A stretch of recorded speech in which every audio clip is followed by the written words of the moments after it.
वक्त मैं हूँ प्रयागराज में और यहाँ पे महाकुंभ लगा हुआ है। अखाड़ों की परंपरा सबसे पुरानी है, लेकिन इसमें जो नया अखाड़ा शामिल हुआ है किन्नर अखाड़ा, लेकिन सबसे ज़्यादा चर्चा में है। इस वक्त मैं जहाँ बैठा हूँ ये किन्नर अखाड़े की जगह है, उनके कैंप है और हमारे साथ महामंडलेश्वर नंद गिरी जी हमारे बात करने के लिए हैं। महामंडलेश्वर जी, आप लोगों ने बहुत लड़ाई के बाद आपने अपना अखाड़ा बनाया, तो अभी आपको क्या लगता है कि वो स्वीकारोक्ति हो पाई है? लोगों ने उसी तरह आपके अखाड़े को भी लिया है जिस तरह से जूना अखाड़े और अग्नि आह्वान अखाड़ों को लेते हैं, कि अभी थोड़ी सा आपको लगता है कि थोड़ा सा कहीं चूंकि अखाड़ा नया है तो लोगों को भी स्वीकार करने में थोड़ी सी दिक्कत आ रही है? जय श्री महाकाल। मैं डॉक्टर पायल नंदगिरी, महामंडलेश्वर किन्नर अखाड़े की, महाराष्ट्र से। देखो, जब हमने अखाड़ा गठित किया था तब तो हमें संघर्ष करना पड़ा। जैसे हम तो समाज से संघर्ष करते करते, घर से समाज से संघर्ष करते करते ये अखाड़ा निकाला और साधु संतों से भी संघर्ष करते करते। वैसे तो देखो, जब पहले हमने अखाड़ा खोला तब तो हमें बहुत दिक्कत हुई, पर जिसके बाद हमारे बाप दादा बनके जैसे हरिगिरी खड़े हो गए जूना अखाड़ा और हमारे को उनमें सम्मिलित किया, तो उसके बाद तो कोई हमारी इनमें अनबन कुछ भी नहीं है। और जैसे जूना अखाड़े में हमें ये किया है तो दूसरे को हमें कुछ ये नहीं है। अच्छा, तो आपकी परंपरा जूना अखाड़े की परंपरा है। लोगों में बड़ी जिज्ञासा है कि जो पुराने अखाड़े आखिर परंपरा क्या है, फॉलो करते हैं? देखो, जैसे हमारी जूना अखाड़े की जो परंपरा है, जो किन्नरों की जो परंपरा है, जो हमारे जैसे जूना अखाड़ा दत्त भगवान को ये करते हैं, हम शिव जी को और अनुसया को, रेणुका को ये करते हैं। अच्छा, तो आपकी परंपरा क्या है? जिस तरह वो पेशवाई निकाल के स्नान करेंगे, शाही स्नान में जाएंगे, उसी तरह किन्नर अखाड़ा भी जाएगा?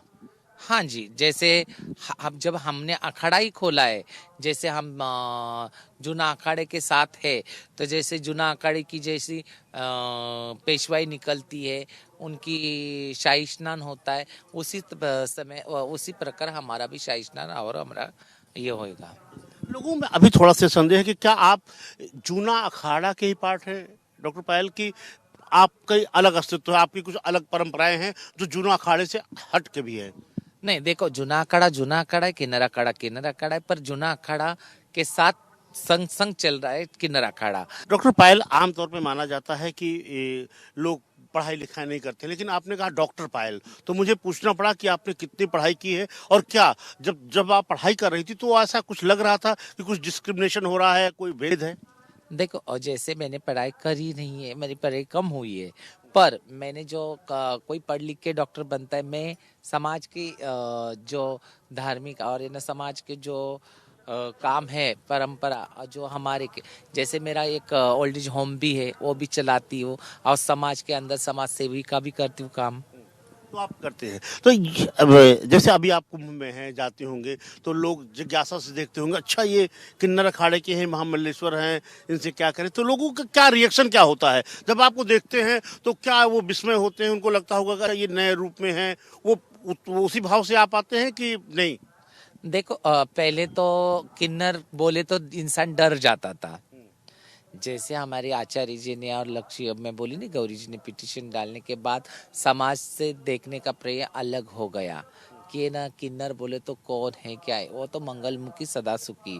आज पहले किन्नर को ये होते थे, आज किन्नर को नजदीक से देखा जाता है कि किन्नर अपना ही है, अपना ही है, इसलिए डरने की और डराने की कोई बात नहीं है। डॉक्टर साहब, मैं देख रहा हूँ कि आपके पास बहुत से लोग आए हैं, सुबह से शाम तक मिलते हैं, तो सबसे ज्यादा किस मुद्दे पे चर्चा होती है? क्या सबसे ज्यादा विषय रहता है आपका? देखो, कि आते तो कुंभ में कैसा लगा है, कुंभ कैसे हो रहा है, इस कुंभ में कैसे, इस माध्यम की चर्चा होती रहती है। हर किस्म के हमारे जीवन के संघर्ष में कैसी हो गया, उसमें चर्चा होती रहती है।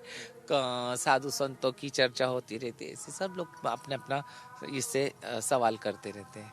आपको लगता है कि कुंभ में किस तरह की अनुभूति है? यहाँ पे अलग अलग देश भर के साधु संत मिलते हैं, तो क्या आपके मन में क्या जिज्ञासा होगी कि कुंभ में चल के वो जिज्ञासा हम शांत कर लेंगे? देखो, जिज्ञासा तो मुझे एक ही है कि जैसे आज मोदी जी, योगी जी आज इतने बड़े सनातन धर्म के लिए अपने भारत की रक्षा कर रहे। आज हमारे हरिगिरी महाराज है, हमारे अवधेशानंद जी है, हमारी लक्ष्मी नारायण त्रिपाठी जी है। आज उन्होंने इतना सारा हमारे लिए संघर्ष किया है, साधु संतों के लिए उन्होंने संघर्ष किया है। तो एक ही चाहती हूँ, सारे सनातन बनो, सनातन के लिए आगे बढ़ो। बहुत बहुत धन्यवाद। तो जैसे आपने देखा किस तरह किन्नर अखाड़ा चर्चे में है और यहाँ पे इनसे लगातार डॉक्टर पायल से लोग मिलने आ रहे हैं और ये क्रम इनका जारी है। लेकिन सबसे बड़ी बात यह है कि ये कह रहे हैं कि सनातन के लिए इनको काम करना है और इनके समाज के जो अलग अलग क्षेत्रों में लोग हैं उनके लिए भी इनका संघर्ष जारी रहेगा। मतलब नौकरी के लिए भी चाहते हैं और जो भी ये लोग काम करें उनमें इन्हें सम्मान और आरक्षण मिलना ही चाहिए। कैमरामैन अमित और विवेक के साथ अखिलेश मिश्र, जनतंत्र टीवी, प्रयागराज, कुंभ।